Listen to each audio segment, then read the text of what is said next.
कैसा ये एक्सीडेंट कैसा हुआ साहब, किस तरह? देखिए अपना ये जो पार्लियामेंट का पोलिंग हुआ था,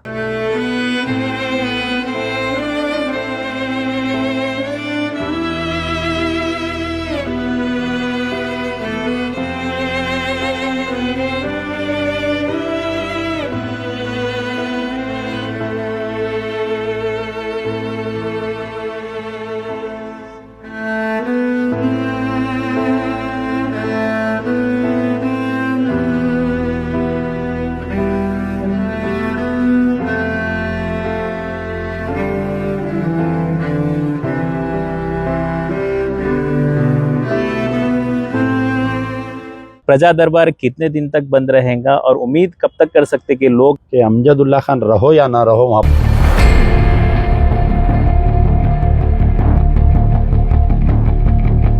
irrespective of Amjadullah Khan ground पे है या बेड पे है,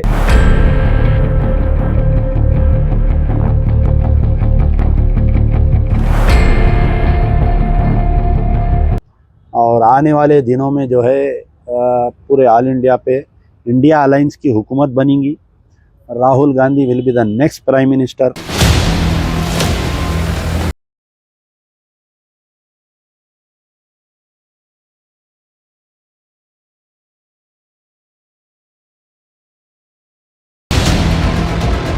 जैसा हम अंग्रेज़ों से लड़े थे जी, तो उसमें जो है मुस्लिम उलमा का बहुत बड़ा रोल रहा।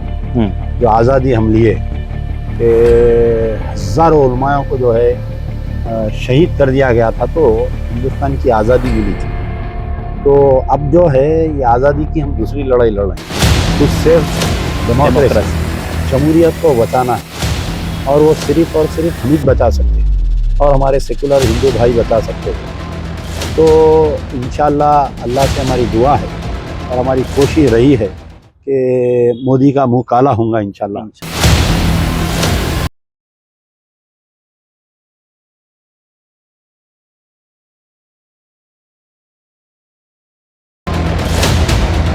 वालेकुम वरहमतुल्लाहि वबरकातुहू। आज हम तशरीफ़ फरमा है जनाब अमजदुल्ला खान साहब, जो कि एमबीटी के स्पोक्स पर्सन हैं। पिछले कुछ दिनों से सोशल मीडिया पर और हर मीडिया में हम ये देख रहे हैं कि अमजदुल्ला खान साहब पिछले थोड़े दिन पहले एक एक्सीडेंट में काफ़ी ज़ख्मी हो चुके थे और यशोदा हॉस्पिटल में लगभग 8 दिन शायद अमजदुल्ला खान साहब थे। उसके बाद वो अपने घर पहुंचे, वहां से यहाँ पर फार्म हाउस पर आए। आज हम भी अमजदुल्ला खान साहब को देखने यहाँ पर पहुंचे हमारे दोस्तों के साथ। पिछले 8 दिन 10 दिन से भी सोशल मीडिया में अमजदुल्ला खान साहब के पेज पर देखो या यूट्यूब पर देखो और दीगर सोशल मीडिया प्लेटफॉर्म्स पे देखे, तो जिस तरह प्रजा दरबार में काफ़ी रात भर बिज़ी रहते थे, इतनी तबीयत ख़राब रहने पर भी, इस ज़ख्मी होने पर भी लोग से मिलने के लिए लोगों को टाइम देते हुए यहाँ पर उनके फार्म हाउस पे हर एक को टाइम देते हुए मुलाकात कर रहे हैं। ये बड़ी खुशी की बात है और काफ़ी मुझे टाइम लग गया अमजदुल्ला खान साहब से मिलने के लिए। आप जिस दिन डिस्चार्ज हो रहे थे उसी दिन मैं आने वाला था, लेकिन शाम में मैं देखा कि आप डिस्चार्ज हो चुके हैं। कैसा ये एक्सीडेंट कैसा हुआ साहब, किस तरह? देखिए अपना ये जो पार्लियामेंट का पोलिंग हुआ था 13 के दिन, जी जी, 14 के दिन एक्चुअली सुबह में मैं फ़जर की नमाज़ पढ़ा, और फजर की नमाज के बाद मैं बहुत सुबह अर्ली मॉर्निंग ब्रेकफास्ट लेता हूँ कभी भी। तो ब्रेकफास्ट के इंतज़ार में बैठा हुआ था, अचानक हमारे एक खलेरे भाई है जी, जो पुलिस डिपार्टमेंट में ही काम करते हैं उन्हें, तो उनका फ़ोन आया था कि उनके लड़के को यशोदा हॉस्पिटल में एडमिट करे। वेरी यंग लड़का, 35 ईयर्स है उसका एज है। 2 बच्चे हैं उसको, एक बच्ची और एक दूध पीता बच्चा है 7 महीने का। तो क्योंकि यशोदा हॉस्पिटल मेरे घर से करीब में है, बिल्कुल मैं नीचे उतरने के बाद में जो है वो कार के कीस कहीं एक जगह रखते हमारे कने जी। उस दिन शायद ड्राइवर कहीं दूसरी जगह रख दिया था, मेरे पास उतना टाइम नहीं था, तो मैं हमारा जो होटल के मैनेजर का वो काइनेटिक गाड़ी है वो लेके यशोदा हॉस्पिटल इमीडिएट पहुंचा मैं। तो मैं जाने के तकरीबन 10-15 मिनट हम वहीं रहे हॉस्पिटल पे, यशोदा हॉस्पिटल मलकपेट पे। वो लड़के का डेथ हो गया हो, तो वो लड़का हमारे ख़ानदान का बहुत ही अच्छा होनहार लड़का और किसी एयरलाइंस में जॉब करता था, बहुत स्मार्ट गाई था बहुत। तो मरने के बाद में बहुत रोम राट हुई पूरी, तो उसकी बॉडी हम लोग जो है घर को शिफ्ट किए। नलगुंडा एक्स रोड से वो लोग अपने घर को गए, मैं वही टू व्हीलर पे अकबर बाग का जो डी मार्ट है, क्योंकि वो पूरा बंद कर दिया रास्ता, वो डी मार्ट से मैं चंचलगुड़ा ये अकबर बाग चौरस्ते से चंचलगुड़ा मेरे मकान आ रहा था। तो एग्जैक्टली मेरे को दूर से कोई एक पार्टिकल ऐसा रोड पे रोल होते हुए दिखा आते हुए। अच्छा। मैं मेरी गाड़ी पे मैं अकेला था और पीछे जो है तकरीबन मेरे साथ कई लोग थे, हमारे पीआरओ साहब थे, हमारे एडमिन और कई लोग मेरे साथ थे टू व्हीलर पे पूरे जने।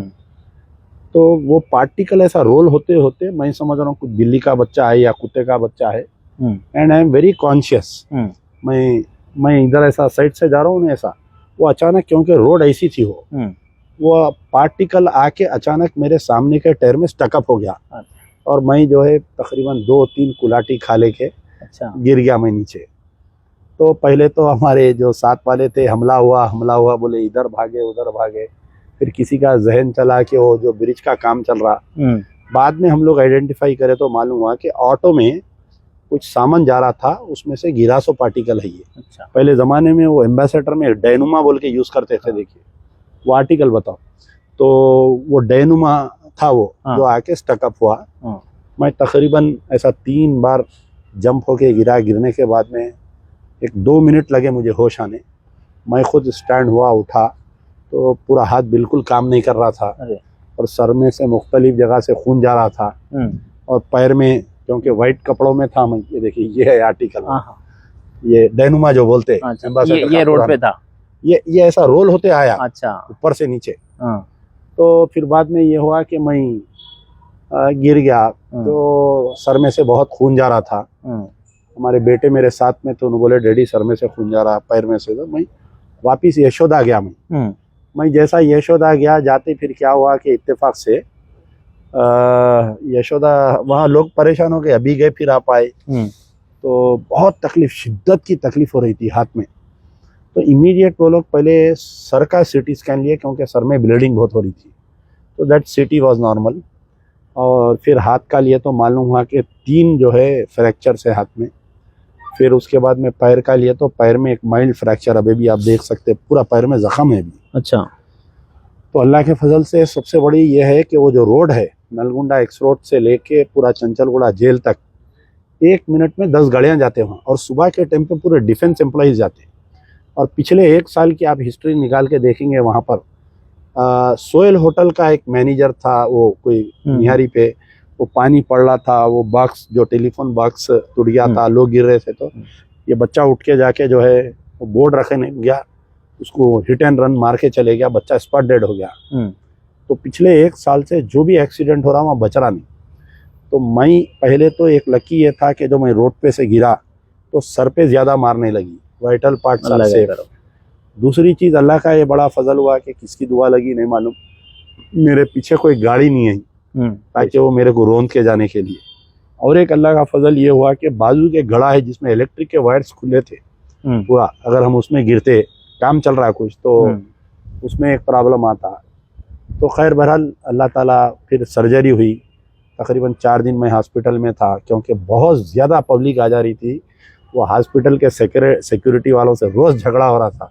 हम एक बार तो भी देख के जाते, हम एक बार, और पूरे दुनिया से टेलीफोन आ रहे थे। हमारे एडमिन्स और हमारे लोग हैंडल करना मुश्किल हो गया था। अब मैं 3 दिन लगे मेरे को पूरा रीगेन होने के लिए, हाथ वगैरह अल्लाह के फजल से काम कर रहा। और मैं 2 दिन पहले हॉस्पिटल गया था तो स्टिचेस भी खोल दिए, एवरी आवर एक एक्सरसाइज दिए जी। आप जितना चाहे काम बैठ के एक जगह से करिए जी। पब्लिक मूवमेंट में मेरे को रेस्ट्रिक्शन लगाए अभी जी, क्योंकि अगर मैं पब्लिक में मूव होऊंगा, कोई अगर मेरे शोल्डर को पुश कर दिए, ये यहाँ पर शोल्डर से लेके elbow, shoulder is not damage, shoulder is intact, shoulder से लेके जो एल्बो तक 3 फ्रैक्चर है इतने एरिया में। अच्छा। यानी बहुत कम स्पैन में 3 फ्रैक्चर, वो तो बहुत डेलिकेट रहता हो। आज साइंस तरक्की हो गई, वो सर्जरी हो गई, वरना हाथ बेकार हो जाता। तो बहरहाल अल्लाह का फजल रहा, बुजुर्गाने दिन का सदका रहा, बेशक, और कई सादत फैमिली की जूतियों का तुफैल बोलिए, उनका सदका है, उनके दुआओं का। आज हम जो है दोबारा आपके सामने बैठ के हम आपस में बात कर रहे हैं। और कई मजलूम, कई जो यानी जुल्म ज़दा ख़ानदान जिसकी हम मदद किए, तो उनकी सबकी दुआओं का नतीजा था। इंशाल्लाह 1 महीने तक, जब तक बोन सेट होंगी, पब्लिक मूवमेंट पे रिस्ट्रिक्शन है, वरना डॉक्टर्स ये के देर कोई परहेज नहीं है। आप जितने चाहे लोगों से दूर बैठ के बात करिए, उनसे मिलिए, दिन भर काम करिए, आप अपने हाथ से लिखिए, यानी जितना प्रेशर आप हाथ पे डाल सकते डालिए, वेट नहीं उठाना बोले वो लोग। तो बहरहाल जिलानी भाई, आपकी भी दुआ रही, रहमताबाद के सजादे साहब से भी बहुत खुशी सी दुआ में हमारे को याद करे बोल के इतला है, तो उनको भी सलाम बोलिए। इंशाल्लाह जब भी अच्छे होंगे हम रहमताबाद की दरगाह को भी आएंगे इंशाल्लाह। आमीन आमीन। तो कैसा, कितने दिन बेड रेस्ट डॉक्टर्स ने बताया आपको? पूरा कंप्लीट 1 मंथ, यानी कल से स्टार्ट बोले, ऐसा तो 13th हुआ, अच्छा, आज ऑलमोस्ट 15 डेज हो गया जी, तो टोटल 2 मंथ्स बेड रेस्ट है वो जी। तो अभी 1 मंथ के बाद में फिर चेकअप होगा जी, जब फिर से एक एक्सरा होगा जी, तो क्योंकि जो मेडिसिन दे रहे थे उसके अंदर पूरा ड्राउजीनेस है उसमें, जी, मेडिसिन में, तो कल से मेडिसिन भी कम कर दिए वो लोग कि यू आर रीगेनिंग बोले। और क्योंकि वो हड्डी जो है उसको प्लेट लगाए 3 जगह से है, अच्छा, वो हड्डी फिक्स होना है असल, तो इंशाल्लाह फिर अपन रोड पे है समझिए। इंशाल्लाह। अभी भी जो है इतनी हालत में भी अब लोगों को मायूस तो नहीं कर सकते, कई ऐसे स्पेशल केसेस आ रहे हैं जी। कल मेरे पास एक आया था, एक बेचारे जो है आज से 1 साल पहले उनको एक्सीडेंट हुआ था, पहले ये पैर में उनकी यानी एल्बो से नी तक सर्जरी हुई असरा में, और फिर साथ में उनको जो है ये हिप जॉइंट खराब हो गया, उसकी सर्जरी हुई। अब उनको इन्फेक्शन होकर उनका पैर काट देते बोल रहे हैं, उनको 1 लाख रुपए होना है पैर बचाना बोले तो उमेगा हॉस्पिटल का आगे। तो इस हालत में भी हम जो है लोगों के लिए अपील किए। और एक बात आप सुन के हैरत होंगी कि एक हज को जाने के लिए एक कपल भाई कई दिन से हमारे पास फिर रही। मेरी सर्जरी होने के बाद में जब लाके मेरे को आईसीयू में डाले तो मैं आँख खोला तो दोनों जने सामने ठहरे हुए हैं। तो हमारे फैमिली में भी, हमारे पार्टी के लोग भी ये लोगों को नहीं रोक रहे, बोल रहे हैं कि भाई he is having the capacity, इस हालत में भी ये काम कर सकता, मदद कर सकता। और डॉक्टर्स भी बोले कि आप अपने आप को मसरूफ रखिए। तो बहरहाल एक लड़की का केस हम डील कर रहे थे, जो 5 बहना थे, यानी वालिद 10 साल पहले मर गए, वालदा 5 साल पहले मर गए, दोनों की जिंदगी में 2 बहनों की शादी हुई, तीसरी बहन शादी नहीं कर ली है, चौथी बहन की वो कैसा की करे। 5वीं बहन की शादी जो है पिछले 3 साल से नहीं हो रही थी, मासब टंग की फैमिली थी वो। ये एक्सीडेंट से 10 मिनट पहले मुझे एक शिकागो से फोन आया, कोई बिस्मिल्लाह ग्रुप है व्हाट्सएप को चलाते वो लोग, कि भाई ये जो आप अपील डाले थे ये शादी का हम खर्चा उठाने के लिए तैयार है, आपको जो है कैसा हम पैसे भेजना। तो उनके एक भाई रहते हैं मासब टैंक पे, अच्छा, उन्होंने पूरी जिम्मेदारी लेके बेचारे जो है पूरा खाने का, पकवान का, वो लड़की का, क्योंकि ये लोग बिल्कुल अनाथ है, माँ नहीं है, बाप नहीं है, ये दुल्हन का और ये बहन का एक कुछ जेवर रहन था। तो सर्जरी होने के बाद में क्योंकि वो 50,000 रुपये इंटरेस्ट मार रहा था उन्हें, 1 लाख के जेवर को 50,000 जो भर रहा था, तो ऑन द बेड में ही फोन करके उनको अपील करा। और फिर ये हाजी का जो है लेटर नहीं आया था, सर्जरी हुई, सो आधे घंटे के बाद में मैं हमारे जो एग्जीक्यूटिव ऑफिसर है हज कमेटी के, उनको फोन किया तो उन्होंने परेशान हो रहे हैं, अरे अभी मैं फेसबुक और व्हाट्सएप पे देख रहा हूँ आपकी सर्जरी चल रही, क्रिटिकल सर्जरी है, दुआ करो बोल के आया और आप मेरे को कॉल कर रहे हैं, क्या आप बेफिक्र रहिए, मैं उनका काम कर रहा हूँ। तो बहरहाल अल्लाह की दुआएं हैं, अल्लाह ताला इस हालत में भी हमसे काम ले रहा है। आमीन जी। तो मुख्तसर सा, जैसा कि आपकी तबीयत बहुत ख़राब है, 2 मुख्तसर सवालात है। अब काफ़ी लोग, जैसा आपने कहा कि काफ़ी लोग प्रजा दरबार में काफ़ी मदद आपसे ली है, और काफ़ी लोग अभी परेशान है कि भाई अमजदुल्ला खान की तबीयत ख़राब है, प्रजा दरबार और कितने दिन बंद रहेगा। जैसा कि आपको मालूम है कि एक इंटरव्यू प्रीवियस हमारी हुई थी कि जिसमें मेरा नंबर डिस्प्ले होता, काफ़ी लोग मुझे कॉल करते कि भाई अमजदुल्ला खान को फ़ोन दीजिए, तो अभी मुझे भी कॉल्स आ रहे हैं। तो प्रजा दरबार कितने दिन तक बंद रहेगा, और उम्मीद कब तक कर सकते कि लोग काफ़ी परेशान हैं कि अमजदुल्ला खान साहब अवेलेबल नहीं। जो लोग हमारे मकान पे आ रहे हैं जी, तो मैं वहाँ पर एक आदमी को बिठा के रखा हूँ माशाल्लाह। प्रजा दरबार में अमजदुल्ला खान की ज़रूरत नहीं है जी। अब हम एक ऐसा सेटअप कर दिए हैं वो प्रजा दरबार का जी, कि अमजदुल्ला खान रहो या ना रहो वहाँ पर स्पॉट पे कोई जेन्यून केस अभी भी आ रहा वहाँ दारुल अमान पे जी, उनके मेडिकल रिकॉर्ड्स आइडेंटिफाई करके, उनके हॉस्पिटल पे इंक्वायरी करके वहाँ पर उनका वीडियो बना के हम लोग पोस्ट कर रहे हैं। अगर कोई लोग यहाँ पर आ रहे हैं, जैसा मैं आपको बोला कि बोन हाँ, मैरो हाँ, उनका लेग का था, वो बच्ची की शादी का है, वो हज का केस है। कल भी एक जने आए थे, उनको मल्टीपल है, उनको बवासीर भी है और कुछ है, वो हेवी ब्लीडिंग हो रही है। लड़की को एक कोई लेडी है, अच्छा, तो उनका कोई डबिलपुरे में हॉस्पिटल में इमीडिएट सर्जरी है, उनको कुछ 80,000 रुपए होना है। तो ये एक्सीडेंट के बाद में जो है हमारे जो प्रजा दरबार के डोनर्स है, तो हम जो भी अपील कर रहे हैं, तो पहले अगर 2-3 दिन लगते थे पैसे आने, अब एक दिन में तो अब ये लोग ये हो रहा है कि ऐसे हालत में भी अमजदुल्ला खान इनकी हेल्प कर रहा बोल के वो लोग मेरे पे तरस खा के ये लोगों को मदद कर रहे हैं। मिंजानी बल्ला ऐसा हो रहा, आप कभी भी जो भी होता उसमें अच्छा ही निकालना आप। तो अब जो है कि जो 2-3 दिन में फंडिंग होती थी, 1 घंटे 1.5 घंटे में पैसे आ जा रहे हैं। जो फुल फ्लेज जो प्रजा दरबार इंशाल्लाह चालू होंगे। आप जैसा फीस का था, जी, आज सुबह में एक लड़की मुझे फोन की थी कि वो अपोलो से जो है बीएससी नर्सिंग कोर्स कर रही है। लास्ट ईयर हम उसकी 70,000 फीस बने थे, अब ये सेकंड ईयर आ गया, अब जून में एग्जाम से अगर पैसे नहीं बने तो नहीं बिठाते बोल के बच्ची रोते हुए मैसेज डाली, बहुत आजुर्दा कि भाई अब होता नहीं होता, आप कब अच्छे होते, ऐसा होते बोल के। तो मैं इमीडिएट उसके डिटेल्स वो मंगा के आज पोस्ट डाला, इंशाल्लाह कल तक उसका भी मसला हल हो जाएगा। और एक लोगों में एक ये है कि भाई ये जो हर साल जानवर पकड़ते अमजदुल्ला खान स्पॉट पे आते करते, तो अभी भी ये ने सर्जरी के बाद से भी जहाँ जहाँ जानवर पकड़ रहे, हमारी एक राउंड द क्लॉक टीम काम कर रही एमबीटी की। तो कहीं भी ऐसा जानवर पकड़े, फोन आया, अगर मैं सो भी गया, क्योंकि वो टैबलेट्स में बहुत ड्राउजीनेस है, अच्छा, अगर मैं सो भी गया तो इमीडिएट हम जो है फ़ोन है, मेरे लड़के है अफानुल्लाह खां हैं और हमारे भतीजे साकिबुल्लाह खां हैं और फैमिली के 2 लोग इसमें काम कर रहे हैं और हमारी पूरी टीम है माशाल्लाह। तो 2 दिन पहले अत्तापुर में जानवर पकड़ लिए बोल के मालूम हुआ था, तो इमीडिएट सुबह में हमारे कोई जान पहचानत के 2 वकीलों को भिजा के बात करा के हमारे कोई बाबा नगर के लोगों के भी जानवर पकड़ लिए, ऑलरेडी केस बुक कर दिए थे, तो उनको लीगल हेल्प दिलाना था। तो ये बकरीद के मामले में जो जानवरों को जो खींच रही, पकड़ रही, तो हाईएस्ट लेवल पे, डीजीपी लेवल पे, सीएम लेवल पे, चीफ इलेक्टोरल लेवल पे हमारी नुमाइंदगी चल रही है। Irrespective of Amjadullah Khan ground पे है या बेड पे है, काम जारी रहेगा इंशाल्लाह। तो जारी है। तो उन लोगों को भी मैं ये बोल रहा हूँ कि आप हिम्मत मत हारिए, अल्लाह के भरोसे रहिए। अल्लाह ताला जो है जब सारी कायनात फेल हो जाती हुई तो अबाबिलों से भी काम लिया अल्लाह ने, बेशक। तो कभी भी जो है अल्लाह के दरवाजे को खटखटाइए, अल्लाह एक नहीं 100 अमजदुल्ला खान पैदा करेंगे इंशाल्लाह। तो नाजरीन, ये तो मैं इंटरव्यू लेने आज अमजदुल्ला खान साहब के पास नहीं आया था, सिर्फ मैं मिजाज पुरसी के लिए आया था। लेकिन जब अमजदुल्ला खान साहब की हालत देखा तो मैं देखा कि पब्लिक को, जैसा कि मुझे कॉल्स आ रहे हैं कि अमजदुल्ला खान साहब कब पब्लिक में रहे, फुल फ्लेज कब प्रजा दरबार शुरू होगा, ये सवालात आ रहे।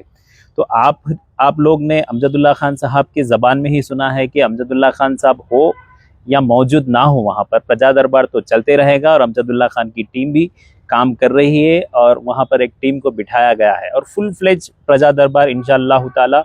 हम सब दुआ करेंगे कि अमजदुल्ला खान साहब हम सब के दरमियान में जल्द से जल्द आ जाए। और वो कहने के हिसाब से 1 महीना तो बेड रेस्ट कंप्लीट है, वो हम समझ सकेंगे 2 महीने इंशाअल्लाह प्रजा दरबार फुल फ्लेज स्टार्ट होगा। और एक सवाल, थोड़ी सियासत बोलिए, आखिरी सवाल, क्या इंडिया का क्या हालत होगी आने वाले इलेक्शन में? क्या आपके दिमाग से, जहन से क्या होगा इलेक्शन के रिजल्ट? पूरा देखिए, आपके मैं 6 महीने 1 साल पहले से प्रेडिक्शन कर रहा हूँ ये जी, कि जैसा हम अंग्रेज़ों से लड़े थे जी, तो उसमें जो है मुस्लिम उलमा का बहुत बड़ा रोल रहा। जो आज़ादी हम लिए कि हज़ारों उलमाओं को जो है शहीद कर दिया गया था, तो हिंदुस्तान की आज़ादी मिली थी। तो अब जो है ये आज़ादी की हम दूसरी लड़ाई लड़ रहे हैं, टू सेव डेमोक्रेसी, जमहूरियत को बचाना है। और वो सिर्फ़ और सिर्फ हम ही बचा सकते हैं और हमारे सेकुलर हिंदू भाई बचा सकते हो। तो इंशाअल्लाह अल्लाह से हमारी दुआ है और हमारी कोशिश रही है कि मोदी का मुंह काला होगा इंशाअल्लाह। और आने वाले दिनों में जो है पूरे ऑल इंडिया पे इंडिया अलायंस की हुकूमत बनेगी। Rahul Gandhi will be the next prime minister. एक नौजवान आदमी है, दिल में दर्द है, तड़प है उसके दिल में कि जो हिंदुस्तान का जो इन्फ्लेशन हो गया, पैसा गिर गया, पूरे हिंदुस्तान में जो बेइज्जती हो रही दुनिया में और जो क़त्ल-ए-आम गारतगिरी हो रही, तो ये सब है। लेकिन जो पूरे हिंदुस्तान के जो उलमा खास तौर पर जो काम किए हैं, जी जैसा कर्नाटका में जो हुकूमत बनी, इसका क्रेडिट मैं जो कर्नाटका के उलमा को देता हूँ। तेलंगाना में जो बनी, यहाँ पर के जो उलमा मशाइखीन सियासी गैर सियासी तंजीमा जो काम किए, कर्नाटका में आप दबाव में नहीं है, वहाँ पर फ्री काम कर सकते। यहाँ पर जो है तेलंगाना में एक मुस्लिम क़यादत का दबाव था, उसके बावजूद इनकलाब आया है यहाँ पर। ये दो रोल मॉडल है, कर्नाटका और तेलंगाना का। इसका पूरा असर जो है हिंदुस्तान में हुआ है। इंशाल्लाह ना सिर्फ मोदी का बल्कि पूरी मोदी गैंग का मुँह काला होगा। इंशाल्लाह मोदी का मुँह काला होगा, अमित शाह का मुँह काला होगा, आने वाले असेंबली इलेक्शन में उत्तर प्रदेश में योगी का मुँह काला होगा। तो बड़े पैमाने पे ये हिंदुस्तान की एक सेकंड यौम आज़ादी की जंग है समझिए आप, जो मुसलमान फ्रंट लीड में रह के लड़े हैं। और हम उम्मीद भी करते हैं कि उमन ऐसा होता कि कांग्रेस इख्तिदार पे नहीं रही तो हमारी हमदर्द रहती, इख्तिदार पे आते बदल जाती। लेकिन क्योंकि ये गांधी फैमिली जो है, राहुल गांधी पे भरोसा करके मुसलमान वोट दिए हैं कांग्रेस को, तो इंशाल्लाह हमारी लाज रखेंगे वो लोग और मुसलमानों के लिए कुछ हिंदुस्तान में बड़े पैमाने पे काम होगा। और आप लोग भी दुआ करिए, अल्लाह ताला जो है दुआ में, कई लोग हज को गए हुए हैं, मेरे कने वीडियोस आ रही कि हिंदुस्तान में जो है इसकी हार हो बोल के दुआएं हो रही, तो अल्लाह ना कहीं अल्लाह दुआ सुनेगा इंशाल्लाह।